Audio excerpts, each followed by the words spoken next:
우리 주일 예배 하나님께 드립니다. 우리 기도드리겠습니다. 하나님 우리 아버지, 우리에게 늘 기쁜 날 죄사함 받은 그 은혜를 기억하게 하심을 진실로 감사합니다.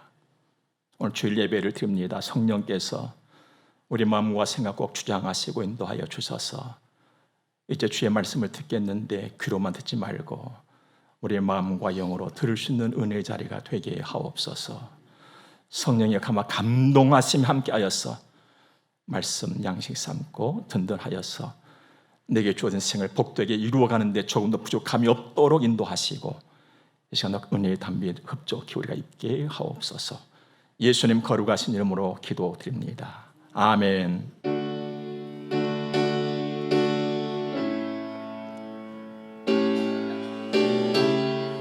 우리 하나님의 말씀을 함께 보도록 합니다. 오늘은 신약성경 빌립보서 제4장에서 말씀 보도록 하겠습니다.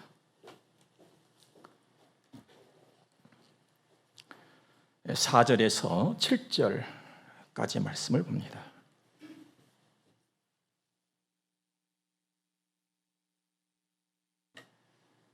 주 안에서 항상 기뻐하라. 내가 다시 말하노니 기뻐하라. 너의 관용을 모든 사람에게 알게 하라. 주께서 가까우시니라. 아무것도 염려하지 말고 다만 모든 일에 기도와 간구로 너희 구할 것을 감사함으로 하나님께 아뢰라. 그리하면 모든 지각에 뛰어난 하나님의 평강이 그리스도 예수 안에서 너희 마음과 생각을 지키시리라. 아멘. 항상 기뻐하라. 기쁨하면 웃음을 함께 생각해 볼 수가 있겠습니다. 하지만 기쁨과 웃음은 같지 않습니다. 물론 글씨도 다르고요, 읽는 소리도 다르고 물론 그 의미도 다릅니다. 이 웃음이라고 하는 것은요 굉장히 그 특색이 있는데요, 아주 어이가 없을 때도 나오는 것이 그냥 웃음이에요. 어떤 충격적인 어떤 일을 겪거나 당했을 때도 그냥 나오는 것이 웃음이고요. 그 더 큰 문제가 하나 있는데 이 웃음이라고 하는 것은 꾸며서도 할 수가 있다는 거예요. 물론 진정한 웃음도 있겠습니다만은, 그래서 웃음을 가만히 보면 비웃음이라고 하는 것도 있고 또 헛웃음이라고 하는 것도 있습니다. 그런가 하면 이 기쁨이라고 하는 것은 언제나 참이에요. 진짜란 말이죠. 그리고 기쁨은 아주 나를 일으키는 엄청 그 선한 그 힘, 그 능력이기도 합니다. 그런데 오늘 하나님의 말씀 보면은 기뻐하라는 거예요. 기뻐하라. 그럼 웃지는 말으라는 것이냐? 뭐 웃음도 웃어야죠. 기쁘니까 진짜로. 항상 기뻐하라. 또 다시 말하노니 기뻐하라 그래요. 다시 말하노니.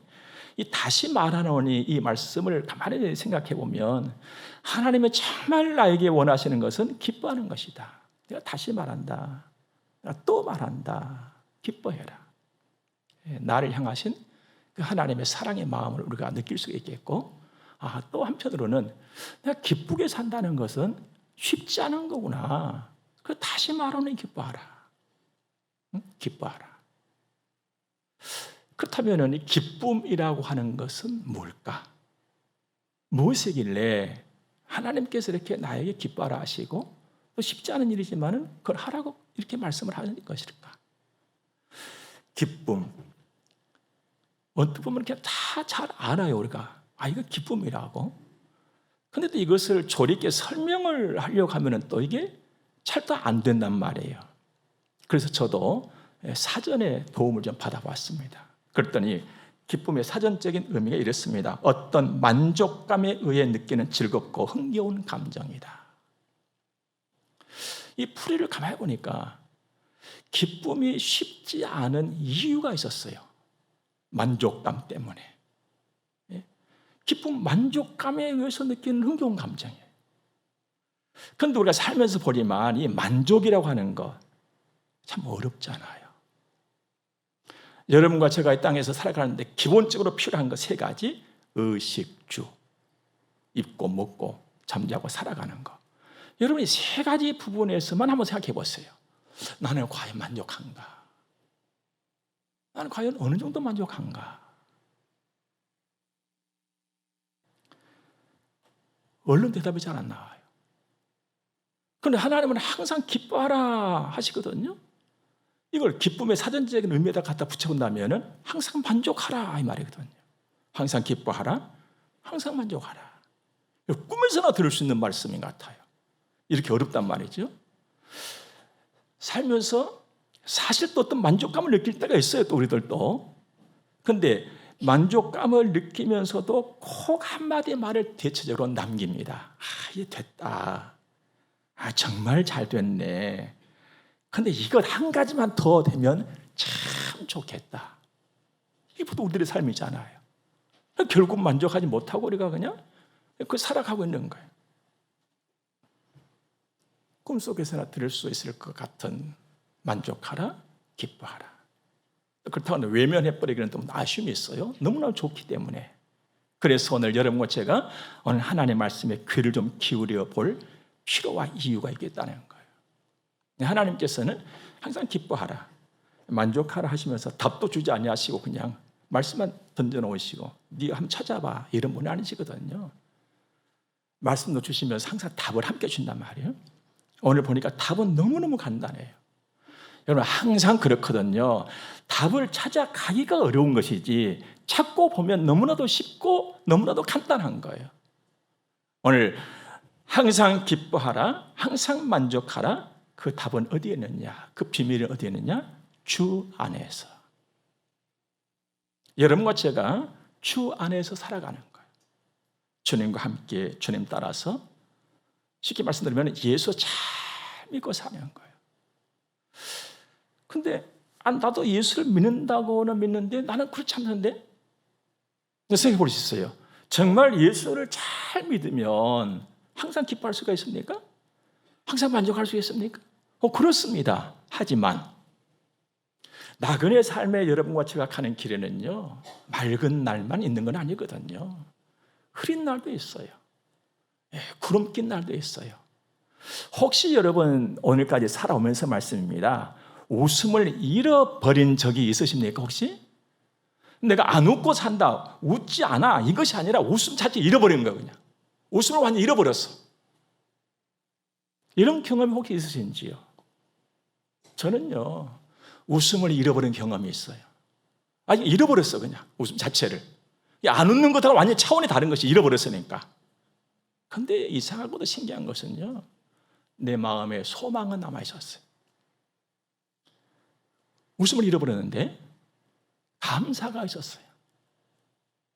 이게 도대체 어찌된 일인가? 주님이 주신 거였어요. 주님이 주신 거.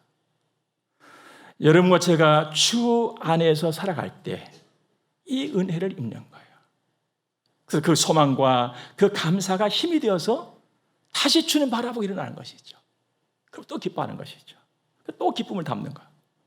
그러니까 예수 안에 간다는 것은 그냥 별것 아닌 것 같고 여느 사람들과 뭐 다른 거 없는 것 같지만 이렇게 다른 거예요.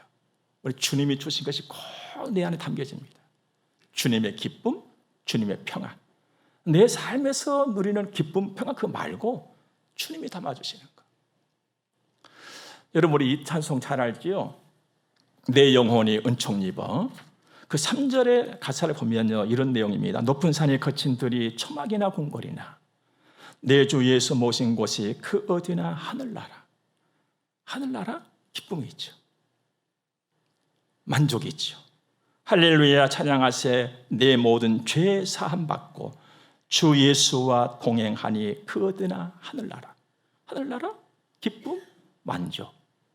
자, 이 가사 속에 내가 주 안에서 만족할 수밖에 없고 주 안에서 기뻐할 수밖에 없는 이유가 소개가 되어지고 있습니다.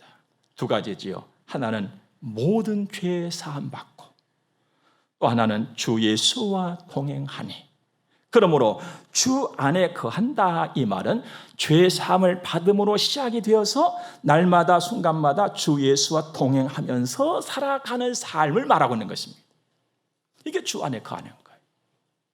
이걸 좀 더 설명을 몇 가지로 든다면 첫째로 내가 주 안에서 살아간다. 죄 사함 받고 또 주님과 동행하면서 살아간다. 첫 번째는 내 자리가 옮겨졌다. 여러분과 저는요, 인생의 자리가 옮겨진 사람들이에요. 그럼 어디에 있었는데 어디로 옮겨졌느냐? 어둠에 있었는데 빛의 자리로 옮겨진 거예요. 빛, 참 빛, 밝음, 하나님의 자녀의 자리로 우리는 옮겨졌단 말이에요. 두 번째 의미는 옮겨지니까 하나님이 내 아버지로서 나를 지켜주셔. 성경에 그랬잖아요. 졸지도 아니하시고 주무시도 아니하시고 너희 출입을 지금부터 영원까지 지킨다. 여러분, 하나님의 지키심 속에는요, 적어도 두 가지가 들어있습니다. 하나는 보호하심이에요. 하나는 공급하심이에요. 사실 여러분과 저는요, 잠시 이후의 일을 모르고 사는 사람들입니다. 다만 아는 것처럼 살아갈 뿐인 거예요. 그래서 내가 나를 지킬 수가 없어요. 내가 나를 지켜보겠다고 애를 씁니다만 잘하신 일들이 있죠. 그러나 결국 내가 나를 지킬 수가 없어요.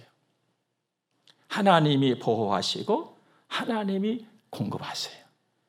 그럼 하나님이 보호하시고 하나님이 공급하시면 나는 아무것도 안 해도 되는 것이냐? 아닌 것이겠죠. 우리 예수님께서는 날 공중에 나는 새들을 한번 보라고 했잖아요. 저는 모으지도 않고 창고가 없어. 그렇지만 너희 하늘에 계신 아버지께서 다 먹이고 입히고 살린다고 그랬습니다. 한번 보세요, 여러분들. 그러면 새들은 아무것도 안 하고 가만히 입만 벌리고 있으면 하나님께 다 먹여줍니까? 아니요. 오늘 새벽에도 말씀이죠. 우리 뒤에 이 숲 있잖아요. 숲, 나무 숲. 나무 숲에서 새들은요, 얼마나 일찍 일어나는지 몰라요. 새벽에 왔는데 이 새들이 그냥 노래를 하고 날갯짓을 하고 막 걸어다니고 날아다니고 막 야단이 났어요. 막 서로 장난도 치고. 새들 가만히 있는 것도 아니에요. 자기 본분, 자기 맡은 일 열심히 하는 거예요. 여러분과 제가 하나님의 자녀로 하나님이 공급하신다. 나는 아무것도 안 해도 다 공급하시느냐? 아닌 것이죠. 하나님 나에게 재능도 주시고 힘도 주고 다 주셨잖아요. 부지런히 살아가는 거예요. 이루시는 분은 하나님이시라는 거예요. 역대상 29장 보니까 부와 귀가 주께로 말미암고 또 주는 만물의 주제가 되사 손에 권세와 능력이 있사오니 모든 사람을 크게 하심과 강하게 하심이 주의 손에 있나라고 그랬어요. 이 말씀 믿으시기 바랍니다. 부귀가 주의 손에 있어요. 나는 부지런히 일하고 살아가는 거예요. 모든 것을 이루시는 분은 하나님이세요. 이루어서 나에게 안겨주시는 분. 요한복음 15장도 보니까 너희가 내 안에 거하고 내 말이 너희 안에 거하면 무엇이든지 원하는 구하라. 그리하면 이루리라. 이루리라. 여러분, 인생은 이루어가는 것이에요. 이 이루심을 하나님이 허락하신다는 거예요. 이게 우리는 자리가 옮겨져서 하나님의 자녀가 되어지고 하나님의 지키심을 받는다. 또 한 가지는요, 평안이에요. 평안. 주 안에 거하면 평안이에요. 여러분, 세상 어느 곳에서도 우리를 안전하게 평안하게 지켜줄 만한 것이 사실 없습니다. 오죽했으면 우리 예수님께서 내가 너에게 평안을 주는데 이 평안은 세상 것하고는 다르다 이렇게 말씀하셨을까요? 주님은 평강의 왕으로 이 땅에 오셨습니다. 그냥 평안이에요. 그 평안을 우리에게 주시니 그 평안함 속에서 일이 되고 치료가 되고 감동을 받고 여러분과 제가 살아가는 줄 믿으시기 바랍니다. 그리고 한 가지 정말 중요한 것이 있습니다. 주 안에 간다는 것은 주님이 나의 친구가 되신다는 거예요.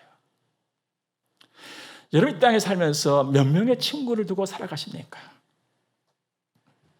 우리 예수님은요, 동료로서의 친구, 그 자리를 다 채워주시죠. 또 선배로서의 친구, 그 자리를 다 채워주세요. 나를 위해서 100% 이상 헌신과 사랑과 섬김의 모든 것을 다 바쳐주시는 분이 좋은 친구 그리스도 예수 딱 한 분입니다. 100번을 만나고 1000번을 만나도 좋은 친구 딱 한 분 그리스도 예수십니다. 그래서 그 친구를 노래할 때 우리는 예수는 나의 힘이고 나의 기쁨이고 나의 소망이다 하고 노래를 하는 것입니다. 험한 나그네 길 여러분 어떻게 살아오셨습니까? 나는 이 친구로 오늘 여기까지 왔습니다. 세상을 보니까요, 많은 강연가들도 있고 또 사람 살아가는 데 있어서 필요한 것을 알려주는 많은 책들도 있습니다. 근데 사람의 말이나 글을 써놓은 글이나 보면요, 공통점이 하나 있어요. 인간관계에 있어서 아무리 가깝고 좋은 친구라 할지라도 적당한 거리를 반드시 두어라, 이겁니다. 왜 그럴까요, 여러분들?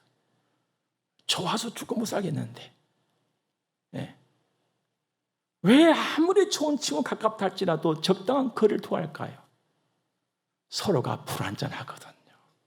이게 인간이에요. 그러나 예수 친구는 가까이 할수록 좋은 거예요. 만날수록 좋단 말이에요. 왜? 그분은 완전하시기 때문에, 선하시기 때문에, 나보다 나를 더 사랑하시는 유일하신 분이시기 때문에. 주 안에 간다는 것은 예수 친구와 함께 사는 거예요. 여기에 진정한 만족과 기쁨이 있는 것을 우리는 기억할 수 있어야 하겠습니다. 사랑하는 여러분, 주 안에 거하시기 바랍니다. 주 안에 거하세요. 이 좋은 주 안에는요, 누구나 다 거하는 것이 아니에요. 하나님의 은혜를 입은 사람만 거할 수가 있어요. 그 하나님의 은혜 입은 사람이 누굽니까? 여러분인 거 저잖아요. 지금 예수 믿고 예수 따라서 살아가는 우리들 말입니다. 여러분과 제가 예수를 믿는다는 것은 이 정도는 알고 사는 거예요. 이 자부심 가져야 돼요. 이 긍지가 있어야 돼요. 나 주 안에 거하는 사람이다. 기뻐하면서 살아가시기를 바랍니다. 주 안에서 누리는 이 기쁨은 진정한 만족인 것입니다. 이 기쁨, 이 만족은 내 생각을, 내 마음을 깊고 넓게 만들어줘요. 주님 바라보고 사는 거거든요. 그럼 믿음이 뭡니까, 여러분들? 믿음은 주님 집중하고 살아가는 거예요. 내가 그래서 예수 안에 거할 적에 하나님의 말씀이 늘 내 안에 머물러요. 적어도 믿음, 소망, 사랑. 이 셋은 너에게 항상 있을 것이다 그랬잖아요. 이 말씀이 계속 움직이는 거예요. 내 마음을 움직이고 내 생각을 움직이고 이렇게 다듬어가는 것이죠. 만들어가고 다듬어가고 넓게, 깊게, 또 사납지 않게, 부드럽게, 여유롭게 계속 만들어가세요.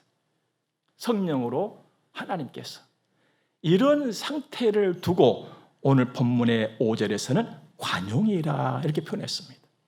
그러면서 너희 관용을, 하나님의 사람의 참된 그 모습을 모든 사람에게 알게 하라, 보여주라는 거예요.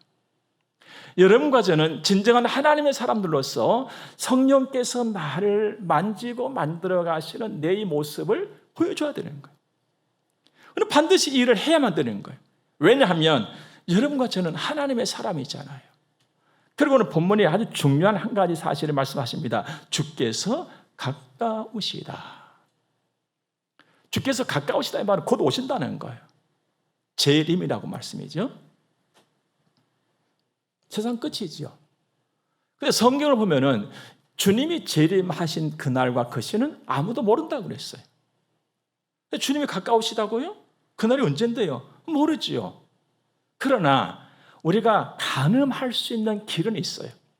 하나님께서 한 가지를 가르쳐줬거든요. 그날과 그 시는 모른다. 그러나 시대의 풍조와 우리의 현실적인 상황들을 볼 적에 너네들이 추측하면서 준비는 해야 된다. 이런 말씀을 주셨잖아요. 그래서 이 마지막 때에 나타나는 예수님께서 가까이 오시면서 더 도드라지게 나타나는 현상들이 무엇일까? 성경에서는 여러 곳에 나타나고 있는데 그 대표적인 곳은 한 곳, 디모데후서 3장 보면은 자기를 사랑하고 자기를 자랑하고 돈을 사랑하고 돈을 자랑하고 교만하고 비방하고 감사하지 아니하고 무정하고 원통함을 풀지 않고 모함하고 배신하고 거역하고 막 이런 일들이 막 나타날 것이라는 거예요. 성경 읽으면서 여러분들이 그런 말씀들 하시죠. 목사님, 이렇게 나쁘고 이상한 사람들은 옛날부터 많았어요. 예, 맞습니다. 물론 옛날부터 많았어요. 이 세상 바닥이 그렇거든요. 그런데 주님이 가까이 오실수록 더 심화된다는 거예요. 더 많이 나타난다는 거예요. 정말 그런 것 같습니다. 저희 어렸을 적 옛적하고 지금을 비교해보면요, 물론 시대적인 풍조가 많이 달라졌어요. 정말 달라졌어요. 아는 것만큼 범죄도 아주 그냥 고차원적이고요. 우리가 상상할 수 없는 그런 도둑들이 얼마나 많습니까? 속이고 비방하고 천지예요. 이런 때에 그래서 예수 안에서 살아가는 여러분과 제가 보여줄 것이 뭐냐? 관용이다. 하나님의 사람들의 그 멋스러움, 이걸 보여주라는 거예요. 물론 여러분과 저도 사람인데 쉽지 않아요. 막 성질도 나오고 그냥 안녕 보면 화도 나고 그냥 막 소리도 지르고 싶고 그냥 속상하고 때로는 막 염려하고 근심하면서 좀 넓어졌던 마음도 그냥 쪼그라들어서 이렇게 작아지고, 이게 사실 내 모습이잖아요. 내 삶이잖아요. 막 큰 소리는 쳐보지만 돌아서서 또 움찔하고 관용을 보여줘야지, 그래 나 멋스러움 보여줘야지 하면서도 또 움츠러들기도 하고. 우리 하나님께서 이런 모르시는 건 아니잖아요. 내 체질까지 하나님이 다 아신다 그랬거든요. 그런 성향까지 다 아시는 하나님이세요. 그래서 오늘 정말 보약 같은 말씀 한 구절을 우리에게 허락하여 주십니다. 6절 7절 보니까요, 아무것도 염려하지 말고 다만 모든 일에 기도와 간구로 너희 구할 것을 감사함으로 하나님께 아뢰라. 그리하면 모든 지각에 뛰어난 하나님의 평강이 그리스도 예수 안에서 너희 마음과 생각을 지키시리라. 쉽게 말씀드리면 기도하라는 거거든요. 그런데 성경은 보통 기도하라 이렇게 말씀하시는데, 오늘 본문에서는 특별히 기도와 간구로 그랬어요. 기도와 간구로. 기도와 간구는 뭐냐?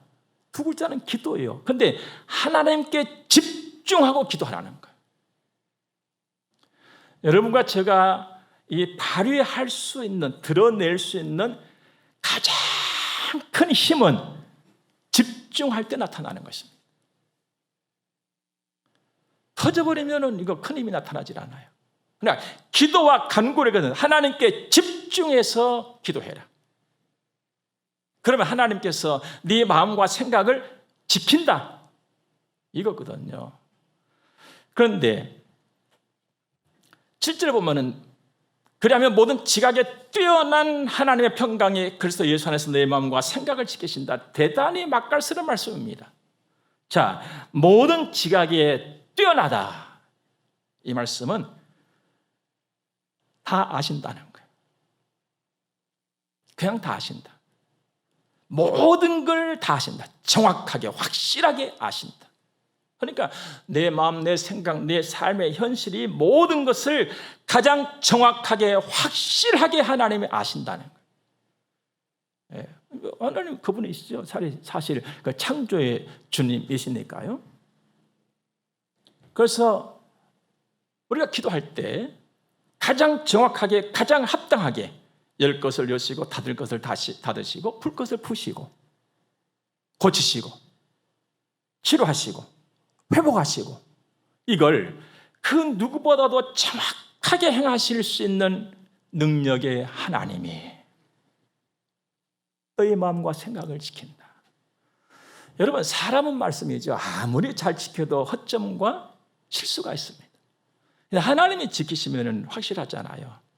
근데 궁금한 게 있습니다. 하나님 앞에서 우리가 근데 참 궁금한 게 있습니다.